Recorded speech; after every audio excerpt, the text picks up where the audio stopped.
Wife. Do you remember where the hell we are today and where we were on Friday and how we got here today on Monday? Well, on Friday, we read Ezekiel Chapter 45. We sure as fuck did. And in that chapter, we had God was telling Ezekiel to divide up land between certain people, like the Zadokites and the Levites and the kings and all kinds of fun shit like that. Yeah. So that was where we were on Friday. Mm-hmm. And before we get into what we're doing today, I do want to give a shout out because we actually have a new patron and they have just recently they've just recently joined us as a patron, and I just wanted to say thank you. So, Hope H, we wanted to say thank you so much. They said that they think that we have a great balance and they enjoy the banter. Aww. And that you remind them a lot about things that they would say. Aw, that is always so fun to hear because you would not believe how often I hear that I am outlandish or over the top or I don't know. I use too many F-bombs. Stop telling them what I say about you. Oh, never. No, it's not you. It's just people in general. Kidding. So it's always nice to hear from people that either enjoy me as a person or that are like me. That's even funner. That's right. Thank you, Hope. Yeah, and thank you for joining as a patron. It really means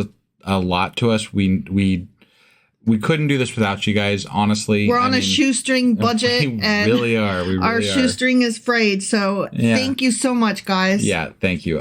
So that being said, we are hopping into Ezekiel. Oh, wait, what are we hopping into today?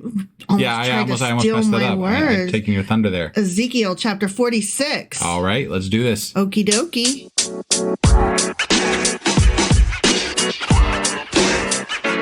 All right, we are hopping into Ezekiel Chapter 46, or as I like to refer to him affectionately, Ezekiel. All right, let's do this. And you know what's the easiest thing? We're almost fucking done with this guy. That is really great because honestly, this last little bit here, the Torah of Ezekiel, is really kind of pissing me off with all the Torah.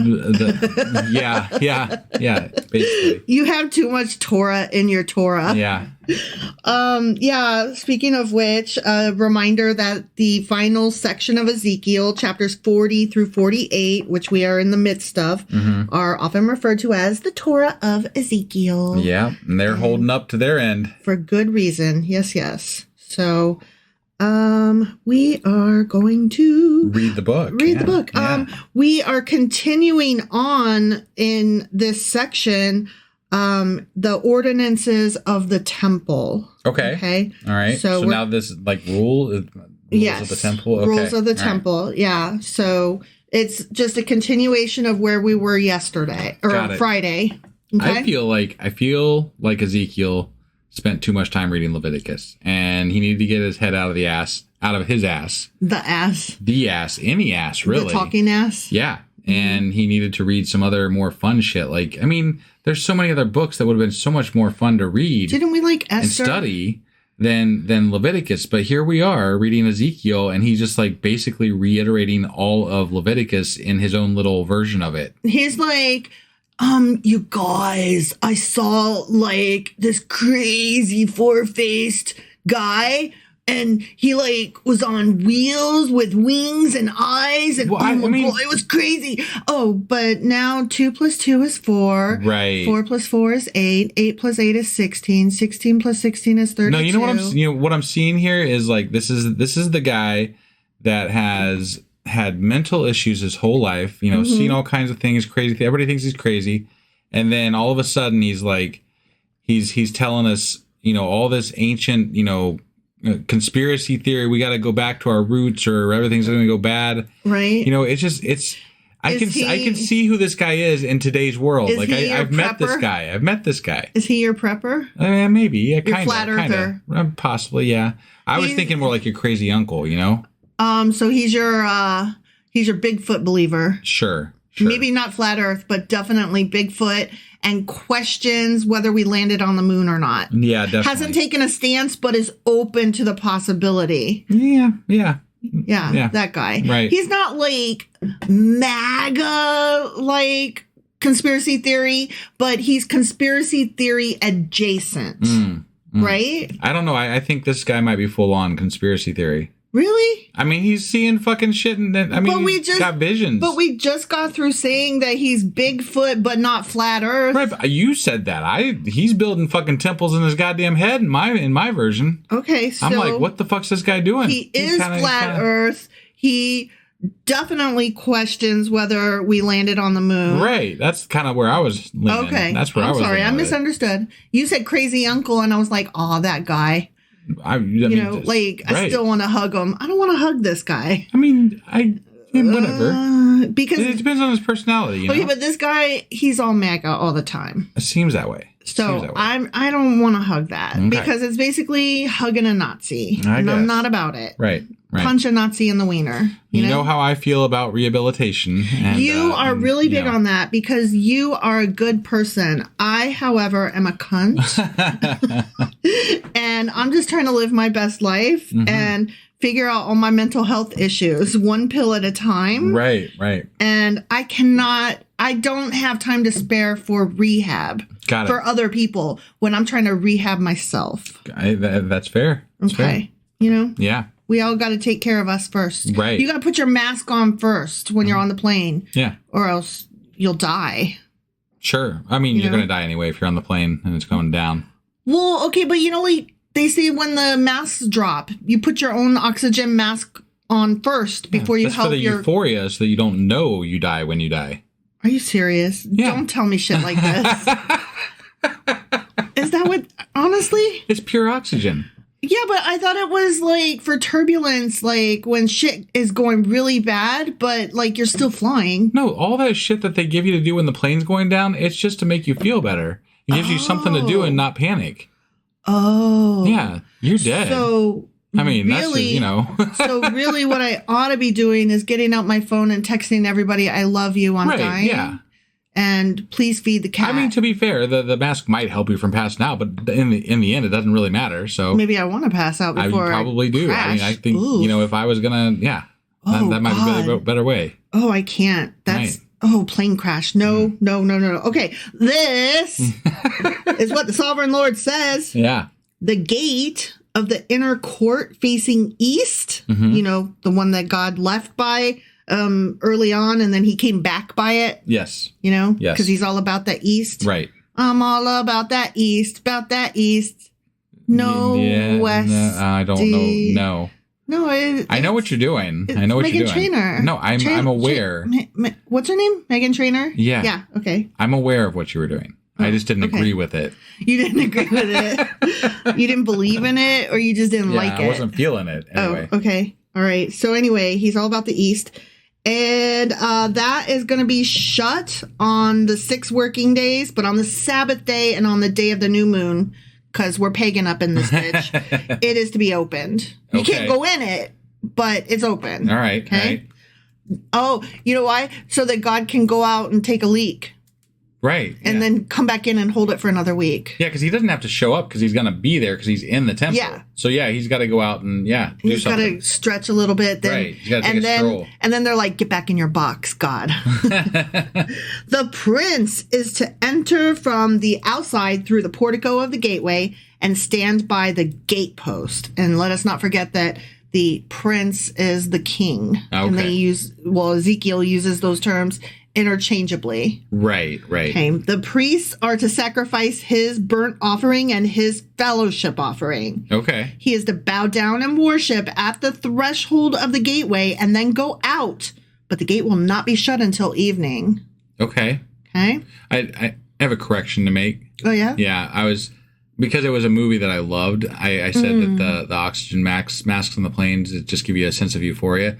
According to Google, that's not true. And it's just been something that's been popularized by the movie Fight Club, which is where I got it from. Oh, my God. You were lying to me. I could be wrong.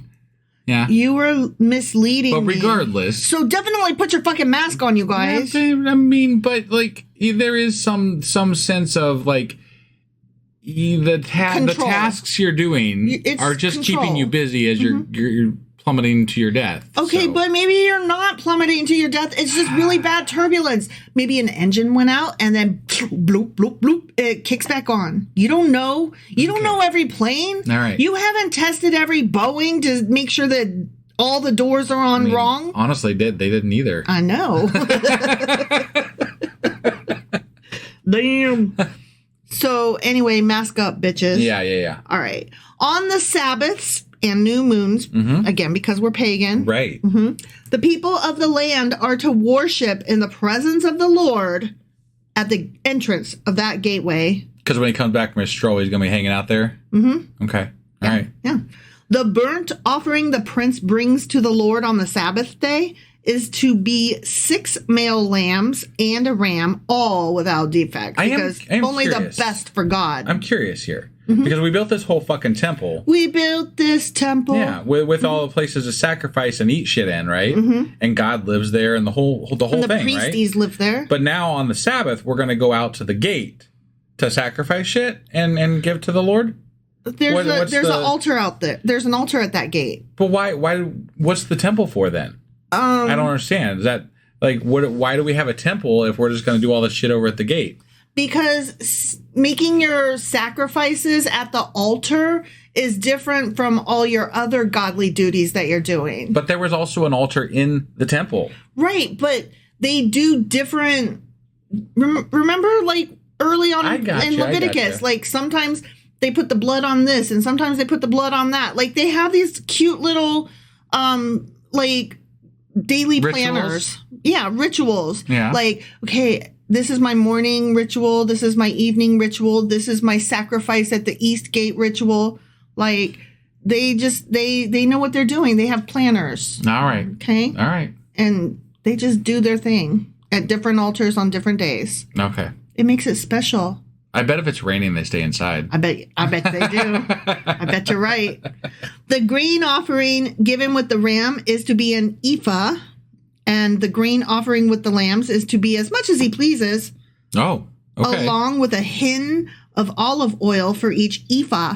I see some measuring units I'm going to be looking up for a Q&A. Right, yeah.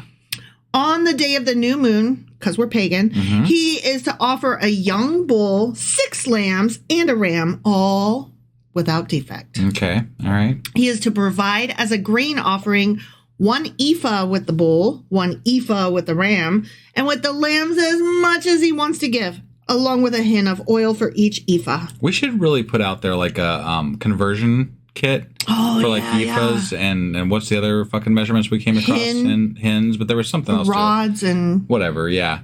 We should have a biblical conversion, like if you want to build something biblically. Oh my gosh! Here's your conversion kit. You know, this equals that, and that equals this. It's funny too because you'd have to. I'm sure there's probably one out there somewhere, but you'd have to like not just include miles and kilometers and right, because we want to be fair to the everybody. The U.S. is the only idiots that still use the fucking imperial system. So. Yeah. Like science and we math didn't even create it. We just still use it because we're, because we can't let it go. We don't want to make math great again. I want to make math great again. I do too. I want us to go to space. We've been there, but yeah. I want us to continue our space program. We should be so much further along with that whole thing that it's kind of absurd how much we regressed. Yes. Since our space program started. Yes. So we should be so far exploring, and we should have the beginnings of a moon base. I'm not saying we should have a moon base. But it should be, we should have like some supplies planning up there at least. And, experiments and stuff. Yeah. Like, I don't know. There should be all kinds of stuff. I agree. We should be planning our first long-term manned missions to various places. And we kind of are doing that. Like, we have missions planned to Mars and stuff, but it's you're right. We are very lacking in our ambition to get to various places in space. Why do we not have that ambition? Why don't we want to go learn, see, be, do? Because it was never about science. It was about war. I know. And it's still we don't do things because they're the right and interesting thing to do. We do things because we want to kill other people, and that's been obvious since the beginning of time, as noted in the Bible. This is why we can't have nice things. Yeah, right. Fucking Bible. It just makes me sad. Like, we could be so much better. Like, our healthcare, you know, like, we could supply health for every person on this planet if we Earthlings got our shit together. It just makes no fucking sense. We could at least do a very much better job than we currently do. Sure. I don't want to go so far as I say everybody, but definitely a lot better. Yeah. It's grotesque. Yeah. Okay. Anyway, when the prince, who has no problem with healthcare and isn't thinking about space, when he enters, he is to go in through the portico of the gateway. I love the word portico. Yeah. And he is to come out the same way. Okay. Don't get lost. Right. Come out the way you came in. Okay. When the people of the land come before the Lord at the appointed festivals, whoever enters by the north gate to worship is to go out the south gate. And whoever enters by the south gate is to go out the north gate. So they've got like this flow of traffic. Okay. So if you came in one, you got to go out the other or some shit like that. Yeah. So I'd have to see like a fire escape map. You know how like when you are in important buildings like office buildings and stuff, they always have like the fire path. Like, here is the nearest fire exit from this room. Yeah, that's what I need. I just wonder what the purpose was for that. Because there were so many people, they were directing traffic, literally. Okay. It was just to keep the flow of traffic so that... Now, to be fair, this temple doesn't actually exist, and so these things never actually happened. This is all directing traffic in Ezekiel's head. Well, yes and no. This specific temple did not exist, but there were other temples that had similar traffic flow. I'm good with there being similar temples, but this is specifically... No, you're right. You're Ezekiel's temple. We're discussing how to manage the traffic at the temple that never existed. Okay, but to be fair to me, you asked a question, why? And I gave you a very logical answer based on the information that we have. I suppose. You just want to be persnickety. No, I'm merely pointing out that this is all in the fucker's head. No, it is. You're right. That's 100%. Yes, I'm with you. Okay? Yeah. No one is to return through the gate by which they entered, but each is to go out the opposite gate. God damn it. Yeah. Did I see you come in the south and now you're trying to sneak out the south? What if you dropped something out are you allowed to go back out and get it? Or are you kind of like fucked until like the day after Sabbath? You just yell, hey, can you pick that thing up? Bring it in. I'm not allowed out there. Hey, George, on your way out, can you grab that? I dropped it over. Just grab it for me, man. I'll meet you out on the whatever over there. Because this bitch is several acres, so you'd have to walk all the way around. Well, that's depending on which measurements we're using. Right. I'm just saying, right. You'd have to walk all the way around it to get to the other side to go in the correct door. Yeah. Like, if the traffic was heavy enough, don't you think you could get away with sneaking back in? I think you, but we're assuming that God's keeping track of what you're doing too, right? These are directions on how to enter and exit the fucking temple that are directed by Ezekiel from God. Okay, you're right. Do you really want to break the way that you enter and exit the temple? I mean, that were directly told to you by Ezekiel, who was told by God? Me as an atheist? Right. Fuck yeah. Yeah, no. But me in the time of Ezekiel, where I'm still probably an atheist because I'm just like that. Sure. And I ask questions. Yeah. But I don't want to get killed or raped. Right. Yeah, I probably wouldn't. Oh, so this reminds me of a conversation somebody was having on, I forget, it might have been Instagram. I'm not really sure. But they were like, you atheists, you're all the same. You should get up on a stage and then just pronounce that you don't believe in God up there and see what happens. And I'm like, we've been doing it on our podcast for 4 years. Right. And I was like, and moreover, and I linked to it, I said, we did have a live where we got up on stage for an hour and said that we didn't believe in God, and we're still fucking here, dude. And we attended a free thought convention, and there were plenty of atheists and agnostics on stage there. Yeah, moreover, you can find plenty of atheists and agnostics on stage all over YouTube. Right. They're all over the fucking place. It's not something unique. Yeah. It happens all the time. Yeah. I hate it when I'm like, what is... Yes, people... We have ideas. We say the ideas. God doesn't strike us down. There is, because there's no fucking God, dude. Right. And besides, even if there were, he seems to not really give a shit. Right. So right. Part of being an atheist is admitting that we don't know everything. Sure. Everything, right? Obviously. We have a very strong, not even sneaking, pretty sure suspicion that God is not fucking real, right? We do not believe in higher powers. Yeah, that is essentially our stance. Mm-hmm. But if God came down and told me directly, I am here and I am God, then I've been proven wrong. I'm wrong. I mean, we've said it before. We have zero problem being proven wrong.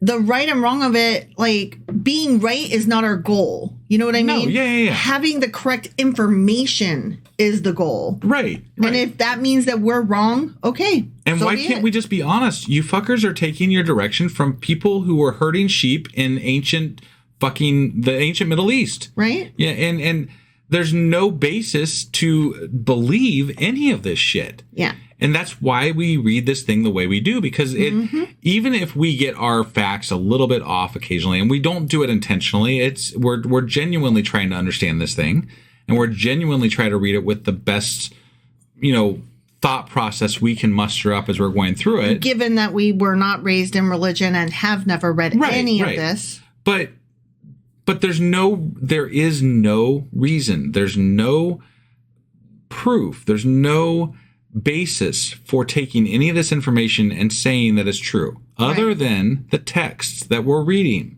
Mm-hmm. There is nothing else.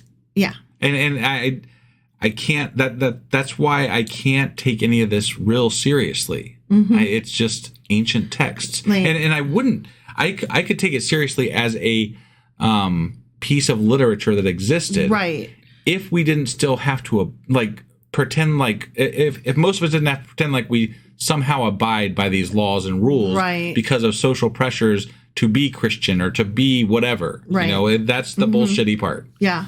Yeah. Sorry, I know here's my tangent for today. So So anyway, the prince. Right, the prince, yes. The prince is to be among them, going in when they go in and going out when they go out. Yeah. 1, 2, 3, go. Okay. Mm-hmm. At the feasts and the appointed festivals. Yeah. Okay, so we're talking about all them unleavened gatherings. Bread things and all the things, the shelters and whatnot. Exactly. Yeah. The grain offering is to be an ephah with a bull, an ephah with a ram, and with the lambs as much as he pleases, along with a hin of oil for each ephah.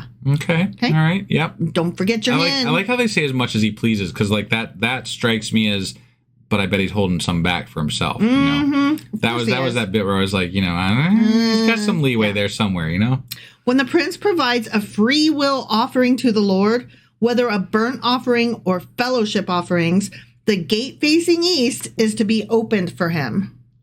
Okay.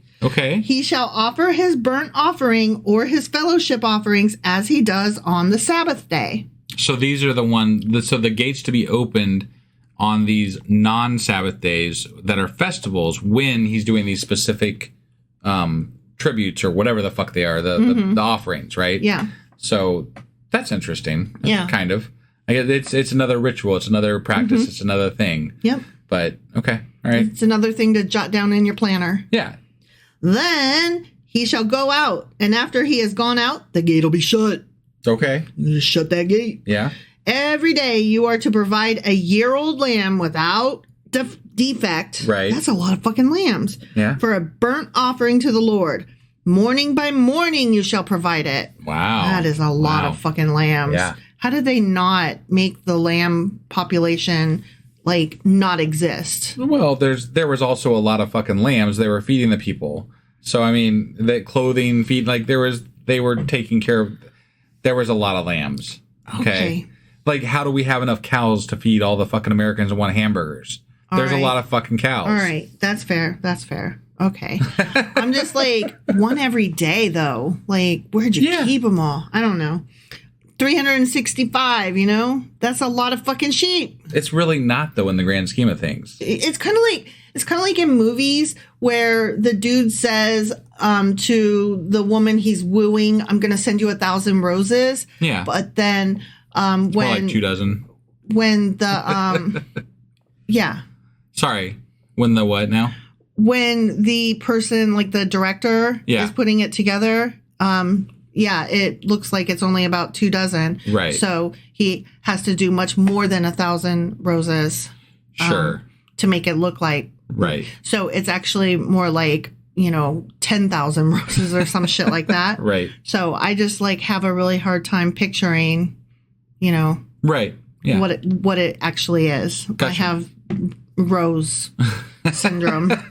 You are also to provide with it morning by morning a grain offering, which I would call coffee.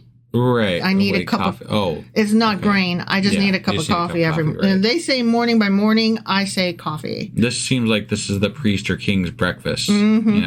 Consisting of a sixth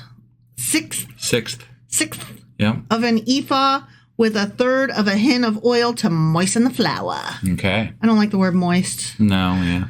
The presenting of this grain offering to the Lord is a lasting ordinance.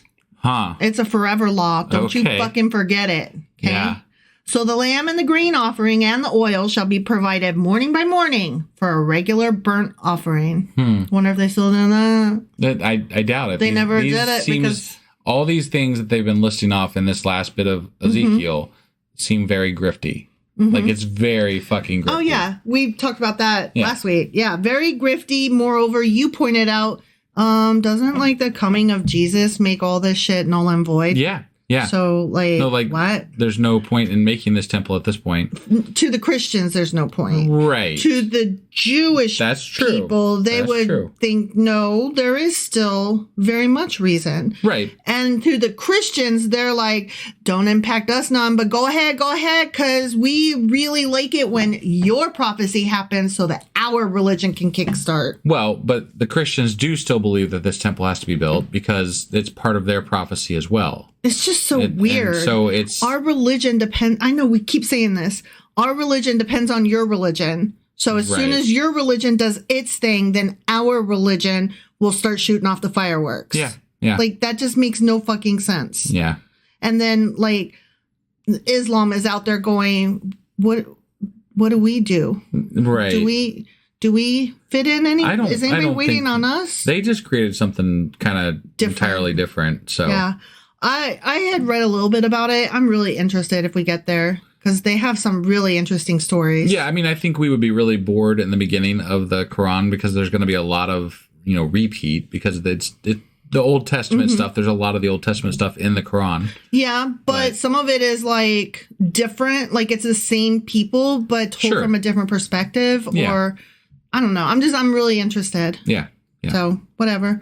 2 religions sharing one book is just so weird. And then you've got that other one that's we got some of the main characters, but we're non-canon. Right.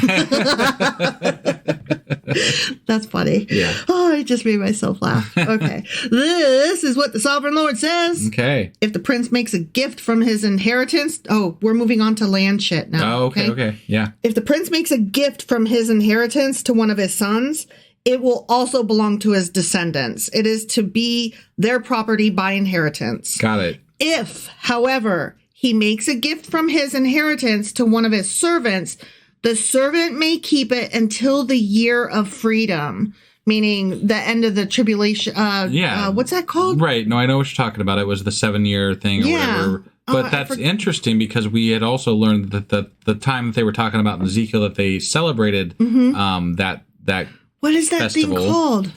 Jubilation. Jubilation, yeah. Not tribulation. Yeah.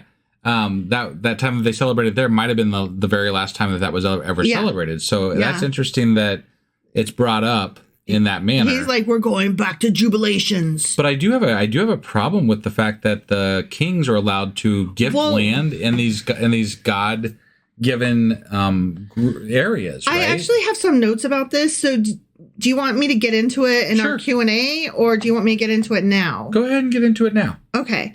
Because there were some interesting things about it that I was like, okay, hang on. Right.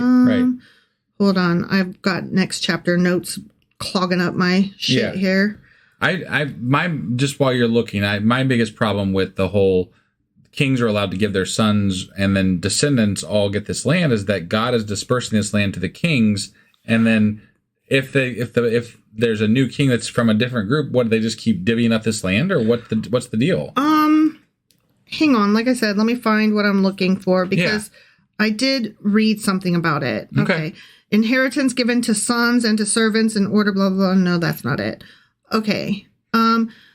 If he made a similar gift to one of his servants, the land returned to the king at the year of Jubilee. This ensured that the royal family retained possession of its land. Hold on before you jump in. Sure. And that the king was not tempted to seize other people's land to compensate for what he gave away. So, like, if he gives one of his servants or best buds or whatever some land, like, he might walk up to some, poor schmo and be like, your land is mine now because I just gave some away over there. So this is more politics then? Yes. Like, to appease the king, or, well, to keep the kings in check and be like, you can give land away to whoever you want to, but they don't get to keep it past the 7 years, whatever. So. Yeah. And, you might as well keep it in the fam, because it's coming back to fam anyway. This is all you get. I see that is a way to handle it, but then at the same time, if that family just decides to keep gifting it, they still might want to recoup land somewhere else, because they just are like, yeah, these people are cool, and they get this land indefinitely, and each king, on down the line keeps giving them that land, right? And then they're like, well, but we want some more land, so we're just going to take some more. You know what I mean? I don't see how that really stops them. It just gives them control to kick them out if they want to. Yeah. And also it gives the priests a little bit of, I don't want to say power over the king, but it's almost a checks and balance where they have something to hold against him. Right. Like, to pull him up short and be like, well, king, you can't take this land because technically you haven't really given this land to anybody. Yeah. It's just, loaned. Yeah. So stop. Get up off that other fucking land, because you still have that. Or conversely, hey, we were going to do this, but unless you give land to so-and-so up until Jubilee, we're not going to do that. Right. But I'm sure our listeners are also aware of how sex works. Oh, and, when kings and other people, generally speaking, fuck, they create more kids, right? They do. Yeah. And then when that next generation fucks some more, they also create more kids. And it's like exponential growth. Right, exponential growth, right? Yes. So if these kings keep giving land away to their kids, eventually that land also disappears that way. True. That is true. I'm just saying there's no way that this all works out in a very long-term scheme. It's not that the land disappears. It's the same land, but there's less of it to go around, so it's more crowdy. Right. So the land didn't disappear. But let's say that first king, when they build this new temple, gives away 5 acres to his first son, right? Mm-hmm. Well, that's 5 acres that family then has. Right. But it's still in the family. So it's not. Yeah, but when you get 20 generations on, do you really give a fuck who was in that first generation? No, you don't even know who the fuck they were. Right. It doesn't matter anymore. You probably don't even hardly know how you got to where you are. You just happen to have this land over here that somebody in the distant past gave you. Right. That's all. I don't know how it all works, because I don't get it. It doesn't work very long. That's all. It's not. That's all I'm saying. It's not great. Right. It's not good long-term thinking. This is short. Yeah, this is a short-term fix for not whatever. It's a short-term fix for greed. Yeah, is what it really comes down to. Right. Land grabs. Right. So anyway, the king, his inheritance belongs to his sons only. It is theirs. The prince must not take any of the inheritance of the people, driving them off their property. He is to give his sons their inheritance out of his own property, so that not one of my people will be separated from their property. Okay. I mean, I'm sure that didn't work out perfectly. Well, it hasn't worked out at all, because it's still never mind. I'm sorting this all out in my head. It reads like it's happening, like like we're reading about a history. I know, but it's not a history. It's still a fucking vision. So yeah, I know. It's so detailed. Annoying. It's just like it's reading like Kings or Chronicles, and then this is going to happen, and we're doing this. Fucking Ezekiel's goddamn drug-riddled dream. Right. This is really going to piss you off, or at least it pissed me off. Remember on Friday when it was on Saturday in the Q&A, and I had brought up, who's that golden man, right? Yeah. And then I was like, and this is the last mention of him, because according to my notes, it was. Oh, but we're going to mention him again? Guess what? He's right here? Then the man brought me through the entrance. Oh, okay. At the side of the gate to the sacred rooms facing north. Okay. And I'm like, excuse me. That's kind of like a random reintroduction to him, because like we haven't really been discussing. I don't feel like we're in the vision right now. Yeah. It feels like we're just discussing something. Like a report instead of a dream. Yeah. Yeah. I see how that one could easily be bypassed as a mention of the angel or whatever the fuck it is. But I saw that when I was in my notes and I was like, hang on a second. Right. Yeah. So my notes betrayed me. Yeah. Fuckers. Yeah. Oh, okay. Sacred rooms facing north, which belonged to the priests, and the man showed me a place at the western end. Okay. He said to me... He did it. Okay. So he talking, gold guy talking. That's a first. Okay. Gold, brass, bronze. If you listen to our Saturday Q&A, you will know what I'm talking about here. Right. Oh, I guess he probably was talking before, but he didn't really say it out loud, but because he was having to give, measurements and shit. So yeah, he probably was talking before, but. So anyway, now he says to me, he says, this is the place where the priests are to cook the guilt offering and the sin offering and bake the grain offering to avoid bringing them into the outer court and consecrating the people. So they got to keep their materials clean, and people who are not quote unquote clean cannot defile the materials. Right. It's code for this is the priest's meal. Well, yeah. That's all. Yeah. And then none of those fuckers out there get any of that. Sure. Okay. He then brought me to the outer court and led me around to its four corners. That's a lot of acres you walk in. If we're to believe. If it was measured in rods instead of cubits. Cubits, yeah. Led me around the four corners, and I saw in each corner another court. Like a tennis court? No. No? No, like a food court, probably. A food court. Panda Express. Well, I mean, they were really about food in these times, right? Mm-hmm. These temples were all about slaughtering animals and eating food in special sacred ways that was supposedly being done for God. Mm-hmm. So, I mean, it could very easily be like some sort of a sacred food court. Okay. I'm just saying. The next time we go to a food... I mean, God, it's been ages since we've been to a mall. Yeah. But the next time, some year, if we visit a food court, we should bring some candles. And we should, chant like monks. Yeah. And we should have stones. We should have one of our first, gatherings as for our podcast at a mall food court. Oh, my God, that'd be funny. That would be hilarious. I call dibs on the Chinese food. If somebody in our group gets there before me, you have to let me cut in line. My favorite thing at food courts is when they're passing out the free samples. I love that. It's so great. I love that. And okay, I am such a trash human because I love Sbarro. Yeah. And nobody's supposed to love that, I guess. But I do. Yeah. Because I love cheese and bread and pizza. Right. Which is cheese and bread. I mean, I think that if you love pizza... cheese and you're not bread. real picky, then it doesn't really fucking matter where you get it from. I think Sbarro is fan-fucking-tastic. Yeah. And I was having a discussion with somebody today who agrees with me 100% that, it was last night, that Chuck E. Cheese has really good pizza. They have pretty good pizza. They do. Yeah. I mean, I'm always weary about eating it because you're there with a bunch of kids, and I'm like, what the fuck has happened to this pizza since it got sat down? Well, yeah. And I have a problem with that and birthday cake for the same reasons. Mm-hmm. No, it's true. It's true. It's so funny because you might get booger, No, it's true. Yeah. Or, COVID spit. Right. It's so funny because with regard to our kids, you got over that whole ick factor. With them. Yes, that's what I'm saying. But, it did not go away. No. You just got used to our kids. Right. And you're like, oh, they're not icky. Yeah, they're just immediate family is immediate family. Yeah. But, when you get beyond that, I'm still worried about the boogers. Yeah. So. No, I don't. I mean, it's funny because if it was our kids, you'd be like, well, I ate one of my kids' boogers. You know what, though? I know my kids would not put a booger on there. That's true. And our kids were not ones that would reach and just put their hands in fucking food for no reason. Yeah, they weren't grabby. So. So mmany kids are so grabby. It wasn't as much of a concern. Yeah. And but whatever. It is what it is. So why are we talking about this? How did we get here? Because it's really boring what we're talking about otherwise. We're trying so hard to like, how can I have fun in my life? Like, not with this. Yeah. Okay.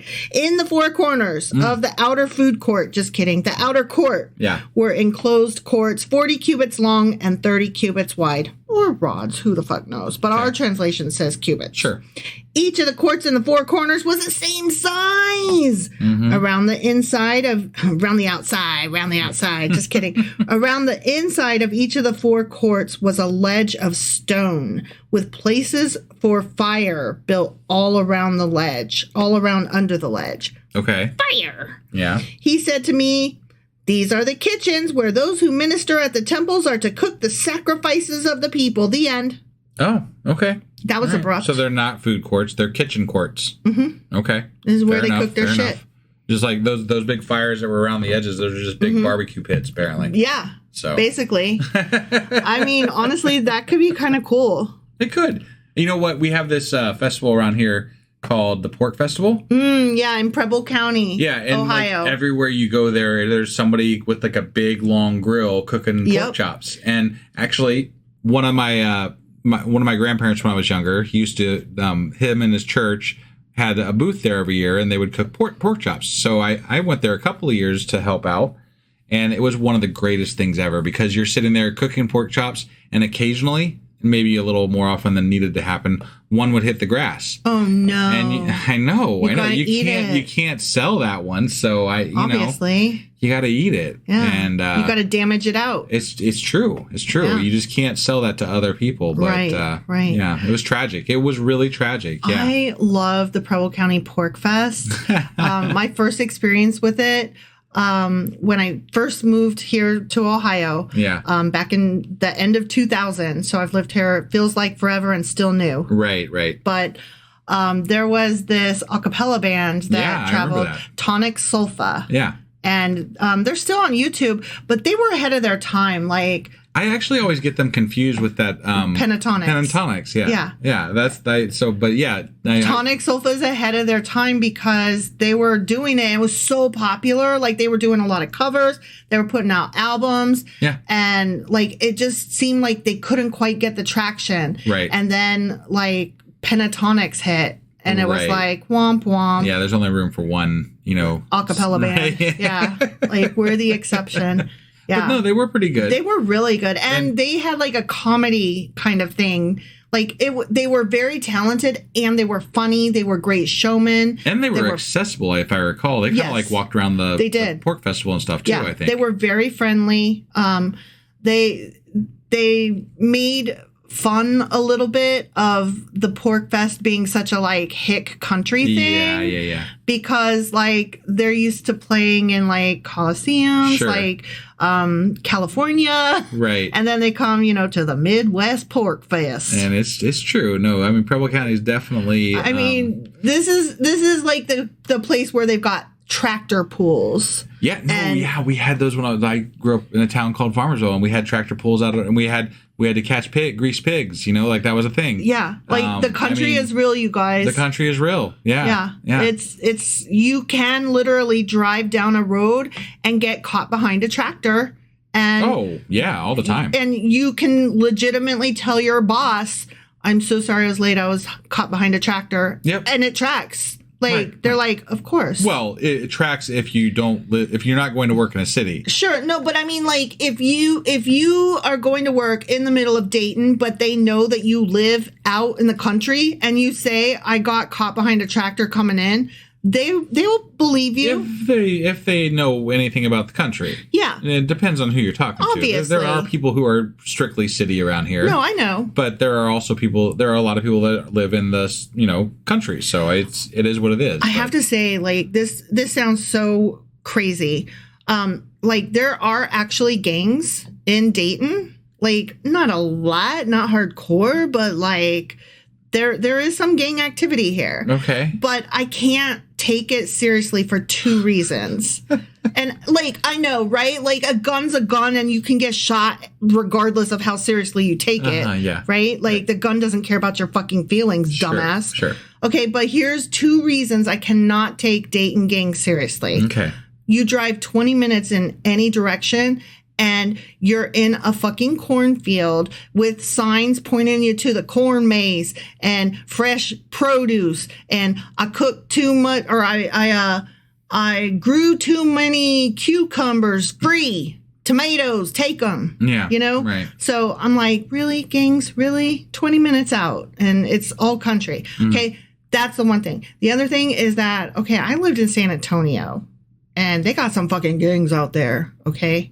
So I'm just saying, like, Dayton's cute and all. I'm not sure how we got on the subject of gangs here. I'm just saying, like, cornfields.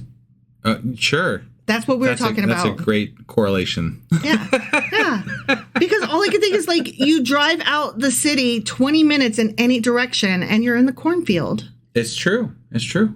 It is true. Definitely is the case. The country is real. It is. All right, guys. I think we have about killed this episode. Yeah, I'm so sorry. I'm a little tired and loopy.